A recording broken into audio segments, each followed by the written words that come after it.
우리가 다윗 그리고 이제 골리앗 그러면은 두 대조 마치 이제 그 우리에게 마치 하나의 두 세력, 세상에는 마치 두 세력이 있는 것처럼 하나는 다윗의 세력, 하나는 블레셋의 세력. 그것이 이제 골리앗으로 나타나고 이렇게 이제 그 사람들이 많이 설명을 하기도 합니다. 우리가 다윗과 골리앗을 우리가 잠깐 비교를 해보면은 다윗과 골리앗은 비교 대상이 되지 않습니다. 처음부터 이제 보면은 다윗과 골리앗은 어릴 때부터 우리가 이제 그 모습을 보면은 어릴 때 다윗은 그 목동이었습니다. 목동. 근데 골리앗은 어려서부터 용사입니다. 그리고 성장하였지만은 여전히 다윗은 목동입니다. 그런데 골리앗은 용사 가운데서도 이제는 큰 용사라 이렇게 불리집니다. 이런 과정만 봐더라도 성장 과정이 다릅니다. 성장 과정이 다르고 또 하나는 지금 현재 모습을 보면은 다윗은 그 용모가 붉다 이랬습니다. 붉다. 아직 여전히 그 어린 티가 나고 여전히 자신이 가지고 있는 그 능력으로는 골리앗의 대상이 될 수 없다라는 것입니다. 그런데 골리앗은 그 현재 모습 보면은 갑주를 딱 입고 있습니다. 모든 부분에 대해서 그냥 다윗은 용모로 붉다라고 이렇게 말할 정도로 그냥 눈에 보이는 하나의 그 연약한 모습이라고 말한다면 골리앗은 용사로서의 갑주를 입고 있는 그 무장된 상태. 여기에서 이제 가지고 있는 그 무기, 이제 서로 이제 대적을 이루는 측면에서 가지고 있는 무기가 무엇인가? 다윗은 두 가지를 가지고 나가죠. 하나는 돌. 우리가 이것을 이제 물맷돌이라고 이제 말합니다. 물맷돌이라는 것을 가지고 나오고 있고, 그 다음에 그것을 돌을 가지고 이제 던지는 부분에 막대기가 이제 함께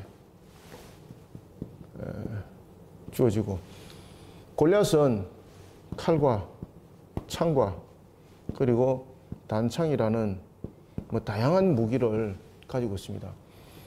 대적이 될 수가 없습니다. 상대성에 있어서도 그렇고 여러 가지 눈에 보는 그런 능력적 측면에서도 그렇고 다윗과 골리앗은 서로 간에 비교할 수 있는 대상이 아닙니다. 그런데 하나님께서 이 전쟁을 통해서 오늘 본문에도 나타나고 있는 것처럼 전쟁은 여호와께 속했다라고 이렇게 말하고 있습니다. 전쟁은 여호와께 속했다. 전쟁이 여호와께 속하였다라는 것은 하나님께서 모든 것을 주관하는 측면에서의 그 내용들을 지금 전개해 나가고 설명해 나가는 것을 볼 수 있습니다. 그리고 이제 결론에 와닿았을 때는 이 사람의 능력으로서는 서로 간의 대적이 성립이 되지 않습니다. 그런데 이 결론의 마무리를 할 때는 보면은 골리앗은 다윗에 의해서 그의 목이 베입니다. 우리가 이제 이 신앙은 결론으로 말할 수는 없습니다. 다윗이 그러면은 골리앗을 목을 베기까지 그 과정은 이 과정 속에 무엇이 있었기 때문에 이 서로 간의 대결 구도적 측면에서 상대도 안 되는 이 상대가 어째서 이 목이 베였는가라는 것입니다. 그 속에 사이에 중간에 무엇이 설명되는가 하면은 전쟁은 여호와께 속했습니다 라고 이렇게 이야기를 하고 있습니다. 그러면 다윗과 골리앗이 이 전쟁에 임하는 부분에서 자세가 어떻게 다른가? 골리앗도 자신의 신의 이름으로 싸웁니다. 골리앗이 분명히 그 이야기를 하거든요. 골리앗이 자신의 신의 이름으로서 다윗을 처단을 하겠다라고 그렇게 말합니다. 그러면 이 골리앗은 분명히 그 우상 숭배 요소 속에 있지만은 그럼에도 불구하고 그 우상을 쫓아가는 신앙의 탁월함은 분명히 있다는 것을 우리가 알 수가 있어요. 그런데 다윗의 신앙과 골리앗의 신앙이 차이점이 무엇인가라는 것입니다. 여기서 이제 구분이 됩니다. 골리앗의 신앙은 말 그대로 죽은 신앙입니다. 죽은 신앙. 신앙이 아닌 거죠. 죽은 신앙입니다. 다윗의 신앙은 하나님은 산자의 하나님이라고 하지 않습니까? 산자의 하나님. 그 하나님께서 전쟁에 속하신 하나님, 그 하나님의 능력으로 다윗은 싸우게 됩니다. 그래서 골리앗의 신앙과 다윗의 신앙 속에서 우리에게 나타나고 있는 가장 중요한 차이점은 누가 참신인가라는 것을 증명합니다. 이 싸움이. 누가 참신인가? 참신은 누구인가? 라는 부분에 대해서 골리앗과 다윗의 이런 두 대결 구도가 이 내용들을 설명하고 있습니다. 자, 그러면 우리가 41절의 내용에서부터 한번 본문을 보면서 진행해 나갑시다.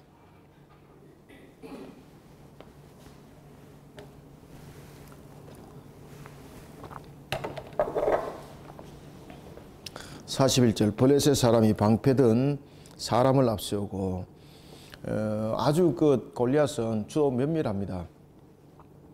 전쟁을 많이 이렇게 치르다 보니까 전쟁에서 무엇이 필요하고 그 다음에 자기가 또 전쟁에서 몸이 자유롭게 움직이려면은 어떻게 해야 되는가라는 부분에서도 누구보다도 경험이 많은 사람이었습니다. 그것을 어디서 보면 알 수 있는가 하면 41절에 딱 보면 알 수 있는데 블레셋 사람이 방패든 사람을 앞세우고 자 골리앗이 전쟁에 나갈 때 자기가 방패 들고 오만 거 다 들고 이러면은 상대를 제압하는 부분에서 민첩하게 움직일 수가 없습니다.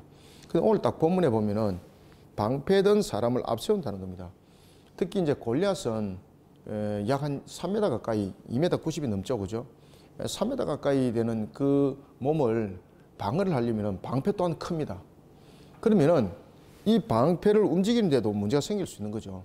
그래서 방패 든 사람이 별도로 하나가 있습니다. 별도로 방패 든 사람이 있어서 그 방패로서 하나의 방막을 형성하는 그리고 또한 몸은 전부 다 무장한 상태 속에 나갑니다. 41절 블레셋 사람이 방패 든 사람을 앞세우고 다윗에게로 점점 가까이 나아가니라. 그 블레셋 사람 여기서 이제 그 블레셋 사람은 골리앗을 계속해서 말하고 있는데 왜 골리앗이라 말하지 않고 블레셋 사람이라고 말하고 있는가 하면은 지금 싸우는 것이 대표성을 가지고 있죠, 그죠?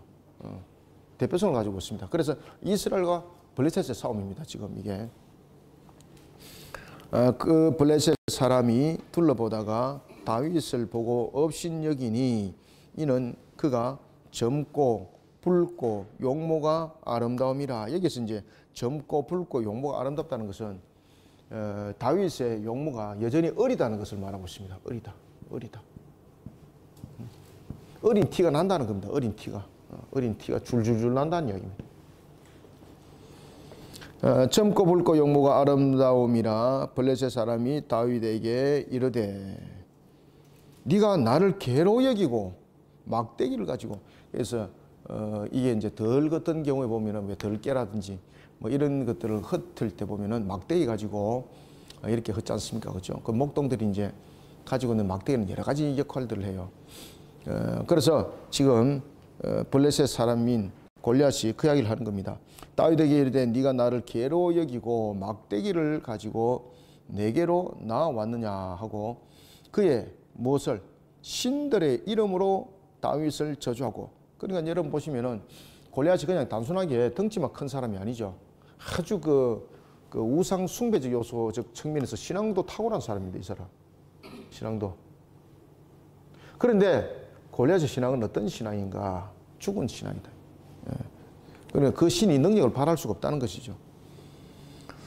신들의 이름으로 다윗을 저주하고 결국은 이 싸움이 블레셋의 가짜 신과 거짓 신이죠.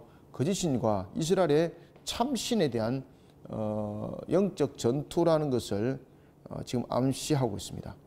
44절 그 블레셋 사람이 또 다윗에게 이르되 내게로 오라. 내가 네 살을 공중의 새들과 들짐승들에게 주리라 하는지라. 공중의 새들에게 주고 들짐승에게 준다는 것은 매장되지 못하겠다. 그 매장 되지 못한다는 것은 가장 그 저주스럽고 치욕스러운 모습을 담고 있는 겁니다. 그러니 골리앗은 다윗을 아주 능멸하고 있고, 그리고 지금 저주를 하고 있는 거예요. 너가 죽었어도 너의 시신이 온전하게 땅에 묻히지 못할 것이다 라는 것입니다. 이때 다윗은 뭐라고 말하는가 보십시오. 이 정도로 하면은 골리앗의 덩치를 보았습니다. 골리앗의 무장한 장면을 보았습니다. 방패든 사람이 앞장서서 나왔습니다. 거기다가 골리앗의 그 말투 한마디 한마디가 빈틈이 없는 겁니다. 아주 그 무게가 있고, 그리고 골리앗이 말하는 그 말투 하나에 자신의 신의 이름으로 다가오는 것은 정말 두려울 정도였습니다.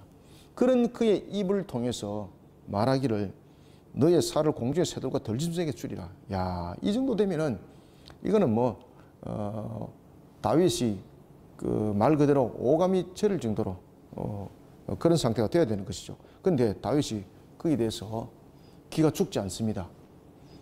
45절 다윗이 블레셋 사람에게 이르되 너는 칼과 창과 단창으로 내게 나아오거니와 나는 만군의 여호와의 이름 곧 네가 모욕하는 이스라엘 군대의 하나님의 이름으로 네게 나아가노라. 다윗이 왜 담대할 수밖에 없었을까요, 여러분들?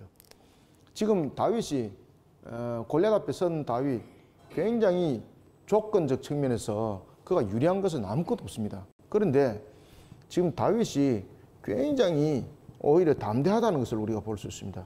다윗의 담대함은 어디에서 생겨났을까요, 여러분들요? 그래서 전쟁에 능하시는 하나님, 전쟁이 하나님께 속했다라는 걸 통해서 우리가 이제 발견할 수 있는 것은 그의 담대함은 여호와를 향한 신앙 속에서 우리가 그의 담대함을 발견할 수가 있는 겁니다. 그러니까 하나님께서 다윗에게 그에게 무엇을 불어넣어 줍니까? 용기와 그리고 담대함을 이 속에 불어넣어 주니까 다윗이 그 담대함으로 지금 골리앗 앞에 지금 이야기를 하는 겁니다. 지금 이게 여호와 이름으로 나간다는 말이죠. 46절. 그러면은 이 여호와의 이름으로 나간다는 부분에 대해서 칼과 단창과 믿음은 어떤 것들이 능력이 있는가 말입니다. 골리앗은 분명히 칼과 창과 단창으로 나왔는데 다윗은 나는 너에게 돌과 막대기로 나간다. 지금 이 말을 하지 않고 지금 다윗이 무엇이라 말하고 있습니까? 나는 네가 능멸하고 있는, 네가 모욕하고 있는 이스라엘의 군대 하나님의 이름으로 나간다는 거죠. 하나님의 이름으로. 그게 신앙으로 나간다는 거죠. 하나님 이름. 하나님 이름으로 나간다는 겁니다. 내가 가지고 있는 돌, 이 막대기, 너를 이기고도 남습니다. 라고 말하지 않습니다. 그는 하나님의 이름으로 나간다라고 말을 하고 있습니다. 자, 이 속에서 이제 하나님께서 우리가 이제 주목해야 될 것이 있습니다. 자, 다윗이 골리앗과 싸우는 무기는 아무것도 없습니다. 골리앗과 그가 대결 구도적 측면에서 가지는 것은 믿음이라는 신앙밖에 없습니다. 신앙. 그런데 이 신앙으로 이길 수 있는 거라는 것입니다. 하나님께서 만약에 다윗이 그 물맷돌을 호주머니에 취하지 못했다면 이 전쟁은 어떻게 됐을까? 골리앗과 전투에서는 어떻게 됐을까? 여러분들 물맷돌 써도 하나님께서 다른 하나 무슨 막대기만 그냥 던져도 하나님께서 그 골리앗을 쓰러뜨렸을 것입니다. 물맷돌은 능력이 아닙니다. 그가 물론 이제 물맷돌을 잘 돌렸고 목동으로서의 그런 물맷돌을 사용을 잘했던 것도 맞습니다. 왜냐하면 목동들은 물맷돌을 활용을 잘해야 되거든요. 그래야만 멀리서 짐승들이 오는 것을 딱 이렇게 딱 타겟을 삼아서 백발백중으로 그렇게 목동들은 그 물맷돌을 사용을 잘했었습니다. 다윗이 그런 그 목동으로서의 그런 야전의 그 경험들은 충분하죠. 그래서 그 돌의 능력으로 그러면 골리앗을 이기는가 아니라는 사실입니다. 그래서 여러분 골리앗을 넘어뜨리는 것은 물맷돌이 아닙니다. 물론 물맷돌 하나가 사용은 되지만은 결국은 골리앗을 무너뜨린 것은 하나님의 이름이라는 신앙으로 하나님께서 그 돌을 딱 잡아가지고 골리앗을 무너뜨리는 것을 우리가 볼 수 있습니다. 골리앗은 지금 모든 것이 중무장이 된 상태입니다. 그에게 지금 나타날 수 있는 것 가운데서 이 하나의 노출되어 있는 부분은 미간이 노출되어 있지 다른 데는 전부 무장이 다 되어 있습니다. 그런데 이 미간은 사람들이 공격하기가 굉장히 이 미간은 굉장히 어렵습니다. 거의 뭐 빈틈이 없다고 보시면 됩니다. 거기다가 또 미간은 사람의 가장 또 이 하나의 이 약점이기도 합니다. 그런데 골리앗의 그 미간은 이미 투구를 쓴 상태가 되기 때문에 우리가 일반적으로 공격할 수 있는 이 물맷돌을 가지고 공격할 수 있는 공간은 없습니다. 그러면 하나님께서 다윗과 골리앗의 이 싸움에 있어서 이 돌을 어떻게 사용했을까? 다윗은 목동으로서 물맷돌을 잘 사용을 했습니다. 그래서 딱 골리앗을 보고 분명히 그 정수리를 보고 미간을 보고 공격을 한 것은 맞습니다. 그런데 다윗의 그 능력이 그 골리앗의 투구를 뚫고 갈 수 있을까? 못 뚫고 갑니다. 그러면은 다윗은 그 물맷돌을 가지고 어디를 향해서 던지든 간에 만약에 물맷돌을 이렇게 돌리다가 물맷돌이 실수를 하여서 뒤로 오히려 정면으로 골리앗으로 가지 않고 뒤로 갈 수도 있습니다. 너무 긴장하면은. 그런데 하나님은요, 만약에 그 물맷돌이 다윗이 돌리다가 뒤로 갔을 때도 그 물맷돌은 골리앗을 죽이는 데 있어서 하나님 사용합니다. 여러분들이 이제 잘 아셔야 될 것은 왜 제가 이 말씀을 드리는가 하면은 이 물맷돌의 능력이 아니고 그 다음에 그가 여러 가지 부분에서 목동으로서 들판에서 행해왔던 그런 경험들이 전투에 사용된 것 아닙니다. 이 물맷돌은 미간에 바로 박아서 골리앗을 기절시키고 그리고 골리앗의 목에 벨만한 이런 어떤 도구가 되지 못합니다.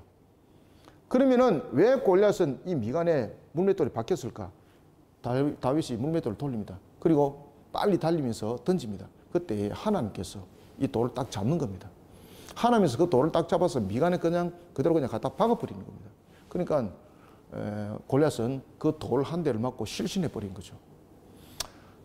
그리고 다윗이 쫓아가서 그 칼집에서 칼을 빼서 목을 쳐서 죽여버립니다.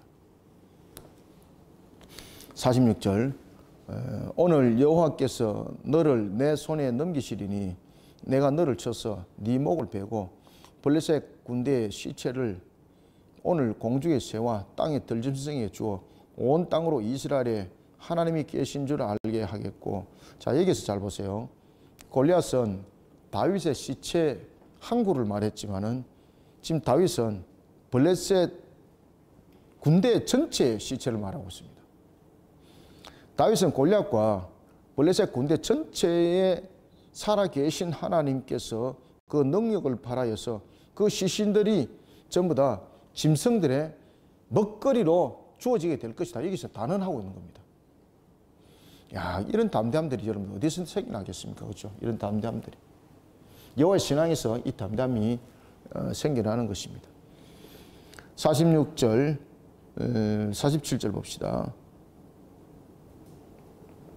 또 여호와의 구원하심이 칼과 창에 있지 아니함을 이 무리에게 알게 하리라. 전쟁은 누구에게 속했다? 여호와께 속한 것인저 그가 너희를 우리 손에 넘기시리라. 전쟁은 인간의 노력이나 군사력으로 되는 것이 아닙니다.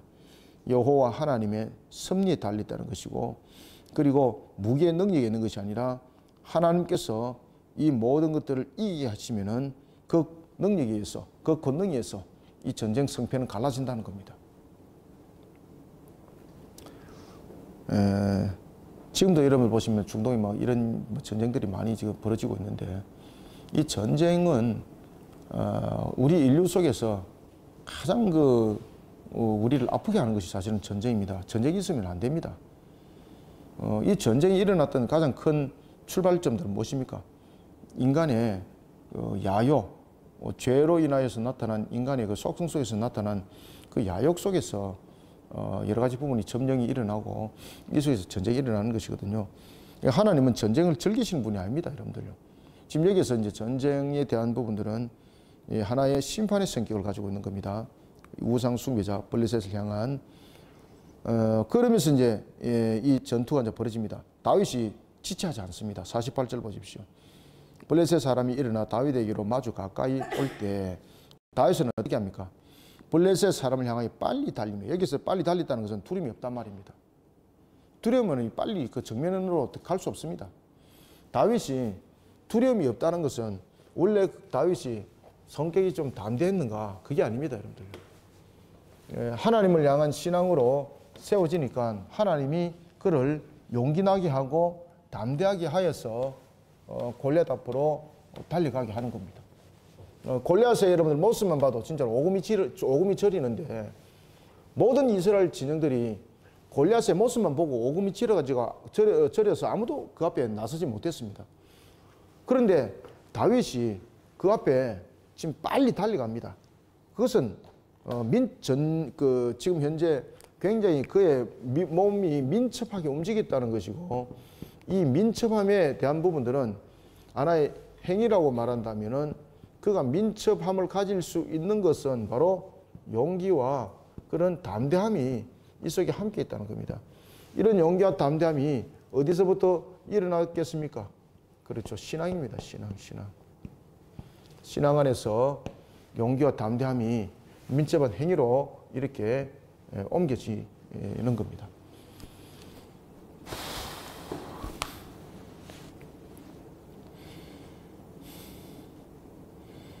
48절 봅시다. 블레셋 사람이 일어나 다윗에게로 마주 가까이 올 때에 다윗이 블레셋 사람을 향하여 빨리 달리며, 여기서 빨리 달렸다는 것은 두려움이 없다는 거죠. 여호와를 전적으로 신뢰하는 그 믿음, 하나님께서 담대함과 용기를 주니 그의 행위가 이와 같이 나타났습니다. 49절 손을 주머니에 넣어 돌을 가지고 물매로 던져 블레셋 사람의 이마를 치매. 여기서 이마는 미간인데 신체 중에서 가장 공개하기 어려운 곳입니다. 근데 인간의 가장 중요한 급소이기도 합니다. 그러면은 이 급소를 다윗이 투구로 막았겠습니까? 안 막았겠습니까? 다 막았다는 이야기입니다. 이 물맷돌로서 잘못하다가는 다윗의 투구를 맞고 퉁 튕겨 나갈 수도 있습니다. 그러면은 다윗은 이 물맷돌 하나로 인해서 골리앗의 화를 더욱더 돋구고, 그런 골리앗이 다윗을 잡아서 찢어버릴 수 있을 정도로 오히려 조건이 좋지를 않습니다. 그런데 그 돌을 던졌는데 돌이 그대로 이마를 쳐버렸다는 겁니다. 이것은 사람의 능력으로 그의 물맷돌을 던지는 능한 그 솜씨로 일어난 사건이 아닙니다. 지금 이게. 늘 이제 이 부분에서 이제 강조를 하고 가르치는 것 가운데 하나가 뭔가 하면은 이 속에 여러분 하나님께서 일으켰던 역사가 이 속에 있는 겁니다. 물맷돌을 던졌을 때 이 물맷돌을 누가 딱 손에 쥐었을까요? 하나님이 그 물맷돌을 딱 쥐고 블레셋의 골리앗 그 이마에 박아버립니다. 이 하나님의 심판입니다. 심판. 아시겠습니까? 여호와의 이름을 모욕되게 했던, 우리가 이제 십계명도 우리가 이제 공부를 우리가 하지 않습니까? 여호와 이름을 망령되게 걷는 자, 하나님의 이름을 욕되게 하는 자, 하나님께서 어떻게 하십니까? 심판하십니다. 심판. 지금 그 심판 장면입니다. 이게. 그렇기 때문에 다윗의 물맷돌 능력이 아닙니다. 다윗이 물맷돌을 어디든지 던져도 하나님께서는 그 물맷돌을 잡아서 골리앗의 이름을 미간에다가 그 돌을 박아서 하나님은 심판하십니다. 그 장면이 그대로 이제 연출이 되는 겁니다. 손을 주머니에 넣어 돌을 가지고 물매로 던져 블레셋 사람의 이마를 치매 돌이 그의 이마에 박히니 땅에 엎드러지니라. 여기서 여러분 골리앗이 이 한 방 맞고 이제 죽은 것이 아니고 실신한 거거든요. 그만 깨어날 수도 있는 거잖아요. 그때 여기서 이제 다윗의 용기를 보십시오. 골리앗 앞에 다갔었는데 골리앗이 눈을 번쩍 떴다. 이러면 그때는 다윗은 딱 잡히는 거예요. 돌만 던지고 끝난 것이 아니라 이 마무리하기까지 그 용기와 그 기백, 그 담담함, 이런 부분들이 전부 다 하나님을 향한 신앙 속에 하나님께서 다윗에게 부어줌으로 이 일들이 일어났다는 겁니다. 그래서 우리가 세상의 환경 속에 부딪히는 골리앗, 세상의 환경 속에 나타나는 그런 여러 가지 부분의 전투 현장, 항상 우리에게 중요한 것은 하나님께서 함께 하신다는 사실과, 그리고 나는 항상 여호와를 향한 신앙으로 여호와의 이름으로 그 환경들을 이겨나가는 자들이 되시길 바랍니다. 하나님께서 그 환경들 단 한 방에 끝장내 주십니다. 50절 다윗이 이같이 물매와 돌로 블레셋 사람을 이기고 그를 쳐 죽였으나 자기 손에는 칼이 없었더라. 칼이 없다는 것은 전쟁에서 치명적인 겁니다. 그러면은 다윗은 칼은 없었지만 무엇이 있었습니까? 믿음이 있은 거죠. 믿음.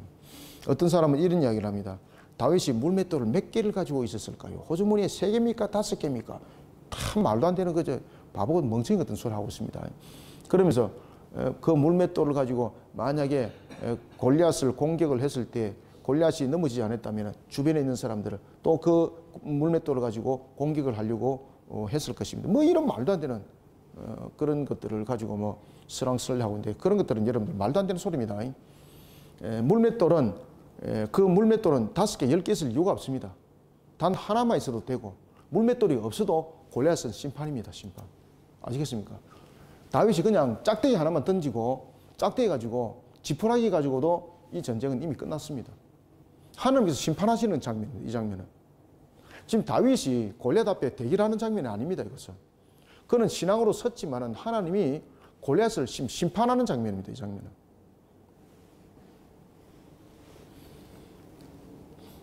칼이 없더라. 전쟁에서 칼이 없는 것은 치명적이죠. 50절에. 근데 칼이 없는 대신에 무엇이 있었습니까? 다윗에게는. 믿음이 있었습니다. 믿음이. 신앙이. 여러분들, 칼과 믿음, 누가 이깁니까? 세상적으로 말하면은 믿음으로서만 이길 수 없죠. 칼이 이기죠. 그죠? 최고의 무기인데. 그런데 이 믿음이 칼을 이깁니다. 여러분들요. 모든 부분에. 그래서 앞에 보면은 여호와께서 전쟁은 여호와께 속했다라고 그 이야기를 하는 겁니다. 아무리 세상적인 뛰어난 무기를 가지고 있더라도 신앙이 없이는 그 무기가 가지고 있는 한계와 능력은 분명하거든요. 한계점 반드시 있을 수밖에 없습니다. 믿음으로 모든 상황들을 이겨나가시길 바랍니다. 그래서 우리가 이길 것은 믿음입니다. 믿음. 51절 다윗이 달려가서 블레셋 사람을 밟고 여기서 이제 상황이 역전되죠. 블레셋 사람을 밟았다는 것은 이 목을 갖다 밟았다는 이야기거든요. 이때 이제 골리앗은 죽지를 않았습니다. 실신 상태. 그때 눈을 떴다면 큰일 나는 거죠. 이제 블레셋 사람을 밟고 그의 칼을 그 칼집에서 빼내어 그 칼로 그를 죽이고 그의 머리를 베니 블레셋 사람들이 자기 용사의 죽음을 보고 도망하는지라. 이 세상의 이제 험악함이 어떤 것인지 알 수 있겠죠. 칼만 믿고 덤비들었다가 칼에 의해서 무너지니까 자신들의 일어설 수 있는 능력이 없는 겁니다. 그래서 우리는 칼과 같은 세상의 무기로 일어서는 자들이 되지 마시기 바랍니다. 자신의 능력으로 일어서는 자들이 아니라 신앙으로 일어서는 자들이 되시길 바랍니다. 그러면 하나님께서 일어설 수 있는 용기도 주시고요. 담담도 주시고 능력도 주십니다. 여기서 이제 52절 이하를 잘 보세요. 이스라엘과 유다 사람들이 여기서 이제 유다 사람이 딱 등장하죠.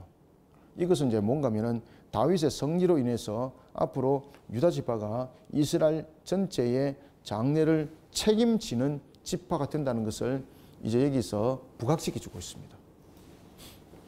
이스라엘과 유다 사람들이 일어나서 소리 지르며 블레셋 사람들을 쫓아 가이와 에그론 성문까지 이르렀고 블레셋 사람들의 부상자들은 사라임 가는 길에서부터 가드와 에그론까지 엎드려졌더라.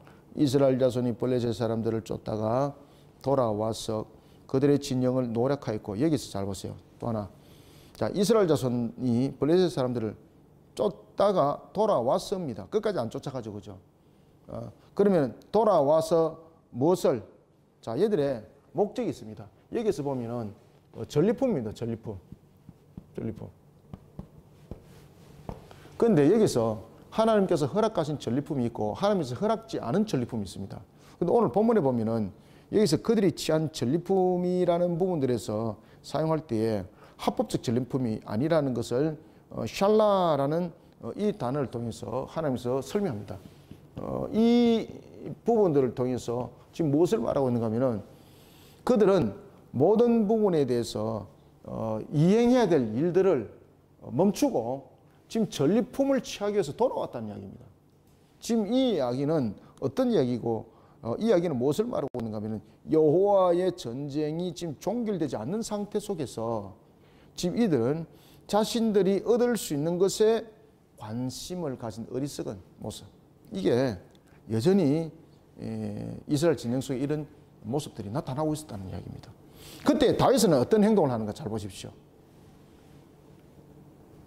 이스라엘 자손이 블레셋 사람을 쫓다가 돌아와 돌아와서 그들의 진영을 노략하였고, 지금 여기서는 합법적인 전리품 획득이 아닙니다.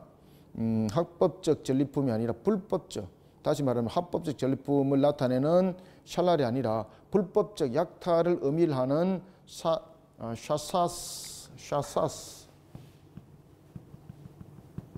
요 단어를 딱 썼다는 이야기입니다. 요거. 그래서 이 전리품을 불법적으로 지금 이 전리품에 손을 댔다는 이야기입니다. 그러면은 하나님께서는 이 모든 전투를 끝까지 하나님의 심판이 단행되는 측면에서 이스라엘이 나타나야 될 행동들인데 이들이 가다가 멈춰버리는 거죠. 그리고 이들은 자신들의 전리품을 취하기 위해서 하나님께서 허락지 않은 전리품을 자신들의 성리라는 부분들, 이런 부분에 전리품을 취하기 위해서 돌아왔다는 겁니다. 그때에 다윗은 무엇을 취하는가 잘 보십시오. 이때에 다윗은 돌아옵니다. 54절. 다윗은 그 블레셋 사람의 머리를 예루살렘으로 가져가고 갑주는 자기 장막에 두니라. 이게 여러분 좀 이상하잖아요. 그 당시에는 예루살렘은 여러분 잘 아시는 것처럼 이 사울이 속해 있던 베냐민 지파가 속해 있던 그 지파의 지경이지만은 그들이 그 예루살렘을 점령하지 못했죠. 그죠? 그리고 블레셋은 여러분들이 이제 잘 아시는 것처럼 또한 블레셋이 또한 주변을 다스리고 있는 그런 부분에서 예루살렘은 이스라엘이 차지하지 못한 땅입니다. 그러면은 여기서 왜 예루살렘이 여러분 등장합니까? 여기서 등장하는 것은 이것을 이원화로 보셔야 됩니다. 다윗은 지금 분명히 머리를 취했습니다. 그리고 이 취한 사건과 예루살렘에서 가져간 사건은 나중에 여러분들이 이제 이 내용들을 구별해 보셔야 됩니다. 그 이후에 예루살렘의 정복에 대한 부분들을 지금 이 속에서 구별해서 지금 전개하고 있는 겁니다. 그래서 다윗은 그의 머리를 가지고 예루살렘으로 가져갔고 갑주는 자기 장막에 두었더라라는 부분에 대해서 갑주는 자기 장막에 두되 그의 머리라는 이 부분들은 지금 이 사건과 구별되는 겁니다. 별개의 것입니다. 예루살렘의 문제는 아시겠죠, 그죠? 여부수 족속에 있던 그 예루살렘, 여러분들이 잘 아시는 것처럼 사울이 죽고 난 이후에 다윗이 점령했던 곳이 예루살렘이잖아요. 그러니까 이런 부분들을 지금 구별해서 지금 이야기를 합니다. 그것은 나중에 차후 사건입니다. 이것은 차후 사건의 그의 다윗의 모습을 지금 설명을 하는 부분들입니다. 그래서 이것을 지금으로 엮어서 이래 보시면 안 됩니다. 자, 55절. 사울은 다윗이 블레셋 사람을 향하여 나아감을 보고 군사령관 아브넬에게 묻되, 자기 친족이죠, 그죠? 묻되, 아브넬아, 이 소년이 누구의 아들이냐? 이 표현은 다윗이 누구인지 모른다 이 말이 아닙니다. 이미 다윗이 자신의 하나의 그 악신을 쫓는 일에 그가 쓰임 받았고, 또 하나는 골리앗 앞에 나서기 위해서 사울 왕에게 또 자신의 모습을 보였고, 절대 생소한 사람은 아닙니다. 그런데 지금 사울이 아브넬이라는 군대 장관에게 왜 이렇게 이야기를 하고 있을까요? 아브넬아, 이 소년이 누구의 아들이냐라는 것은 눈으로 볼 때 아주 왜소하고 아직도 어린 티가 줄줄 나는데, 야, 이 다윗이라는 이 소년의 능력은, 그 골리앗을 이긴 전쟁의 능력은 어디로부터 왔느냐, 여기에 대한 궁금증인 거예요. 그가 골리앗을 이길 만한 그 능력은 어디서 왔는가 이 말이에요. 아시겠습니까? 그래서 이 표현은 마치 다윗을 전혀 모르는 상태 속에서 처음 본 것처럼 이렇게 설명하는 표현법이 아닙니다. 이거는 이미 알고 있는 상태입니다. 그렇지만은 사울이 이와 같은 표현을 쓴 이유는 무엇이라 그랬죠? 다윗이 골리앗을 이길 수 있는 그 능력은 어디로부터 왔는가? 여기에 대한 궁금증 또는 감탄이에요. 감탄. 누구의 아들인가? 라고 말하잖아요. 이르되 왕이여, 아브넬이 이르되 왕이여, 왕의 사심으로 맹세하옵나니 내가 알지 못하나이다 하며, 여기서 알지 못한다는 것은 다윗에 대해서 아는 것이 아무것도 없다 이 말이 아닙니다. 이 말은 무슨 말인가 하면 다윗의 군사적 능력이 어떻게 해서 나타났는지 나도 알 수가 없습니다 이 말입니다.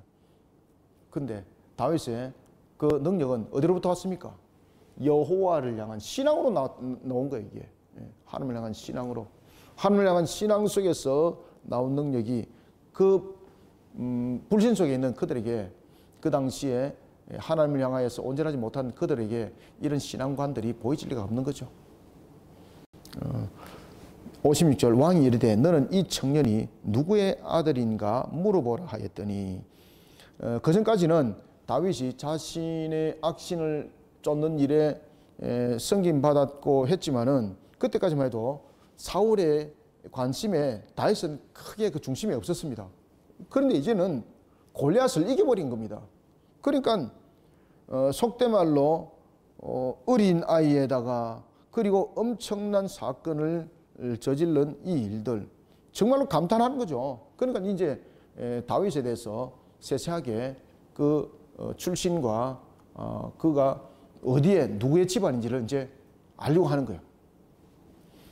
이 청년이 누구의 아들인가 물어보라 하였더니 다윗이 그 블레셋 사람을 죽이고 돌아올 때에 그 블레셋 사람의 머리가 그의 손에 있은 채 잡으십시오. 그래서 제가 이것을 54절은 예루살렘에 그 머리를 가져갔던 사건은 차후의 사건이라고 제가 그랬죠. 그죠? 이제 이해되시죠? 57절에 보면은 여러분들 사울이 있는 곳은 기바하지 않습니까? 그죠? 예루살렘 아니거든요. 예루살렘 아니거든요. 돌아올 때 그 블레셋 사람 머리가 그의 손에 있었다 그랬어요. 손에 있었다. 손에 있은 채 아브넬이 그를 사울 앞으로 인도하니. 자, 여러분들 여기서 이제 다윗의 모습은 이제 더 이상 목동이 아닙니다. 지금까지는 목동으로서의 모습이었다면은 이제는 이 다윗이 무엇으로 이제 변화가 되는 겁니까? 용사가 되는 겁니다. 용사. 그리고 용사가 되고 그리고 하나님께서 사용하시는 무엇이 되는 겁니까? 이제 왕이 되는 겁니다. 이런 절차 속에서 이런 진행 속에서 목동으로서의 모습, 용사로서의 모습, 왕으로서의 모습 이게 세계 공통점입니다. 세계 공통점. 목동으로 있을 때, 그 다음에 용사로 있을 때, 왕으로 있을 때 이 세계 공통점은 전부 다 무엇입니까? 신앙입니다. 신앙. 신앙으로서 있을 때 하나님께서 그를 목동으로 그를 만들어 가시고 용사로서 만들어 가시고 그리고 왕으로서 만들어 가시고 이런 부분들을 우리에게 발견하게 합니다. 자, 봅시다. 마무리하겠습니다. 57절 58절 다윗이 그 블레셋 사람을 죽이고 돌아올 때에 그 블레셋 사람의 머리가 그의 손에 있은 채 아브넬이 그를 사울 앞으로 인도하니 사울이 그에게 묻되 소년이여 누구의 아들이냐 하니 다윗이 대답하되 나는 주의 종 베들레헴 사람 이새의 아들이니라 하니라. 아멘. 다윗이 지금까지 사울의 옆에 있었지만은 그는 미천하고 낮은 자였습니다. 사울이 관심조차도 두지 않았습니다. 이제는 그런 미천한 가문에 있는 자신이 이제 영광의 그런 위치에 올라서게 되었다는 것이고 이제 그런 측면에서 누구의 아들이냐라고 이제 묻는 것은 이제 신분의 상승이 이 속에서 이제 일어나는 겁니다. 다윗이 아시겠습니까? 이제는 목동에서 되는 겁니까? 이제는 용사가 되는 겁니다. 신분 상승이 이 속에서 오늘 그 누구의 아들이냐 묻지 않습니까? 이것은 신분의 상승입니다. 신분의 상승. 목동에서 이제 무엇이 되는 겁니까? 용사 되는 겁니다. 군대 장관이 되는 겁니다. 이제. 자, 오늘은 여기까지 하겠습니다. 자, 우리가 오늘은 여기까지 하고요. 그 다음에 여러분들이 오늘도 주신 이 말씀을 상가 우리가 마음반석에 잘 새겨서 항상 신앙으로 전인하고 신앙으로 답을 얻고 신앙으로 모든 것을 이어가는 우리 모든 성도들이 다 되시기를 주님의 이름으로 축원합니다. 기도하겠습니다. 하나님 감사합니다. 주께서 베푸시는 은혜 속에 오늘도 우리를 세워주시고 주 앞에 영광된 걸음을 걷게 하시니 감사합니다. 오늘도 우리에게 주어진 것처럼 다윗처럼 하나님을 향한 신앙으로 우리의 근본을 세우기를 원합니다. 비록 자신의 모습은 목동이었지만 하나님을 향한 신앙으로 그 모든 것을 주께서 용사로 만들어 가셨고 또한 그 환경 속에 골리앗이라는 그러한 우상 숭배자를 이해하신 것을 봅니다. 우리 성도들의 달려가는 모든 여정의 걸음들 이와 같이 골리앗과 같은 무서운 대적들이 놓여져 있을지라도 여호와를 향한 신앙으로 이 모든 것을 이겨나가게 도와주옵소서. 다윗처럼 담대함과 그 용기가 함께 생겨나게 하여 주시고 주께서 그 물맷돌로 그 모든 대적을 이겼던 것처럼 우리 성도들을 향한 신앙으로 그 신앙이 모든 것을 이겨나가고 헤쳐나갈 수 있는 그런 은혜 발판이 만들어져서 하나님 앞에 영광 돌리는 또한 새 한 해가 되게 도와주시옵소서. 오늘도 주신 말씀을 통하여 더욱더 우리를 새롭게 이루어 만들어가기를 소망하며 예수님의 이름으로 기도드립나이다. 아멘.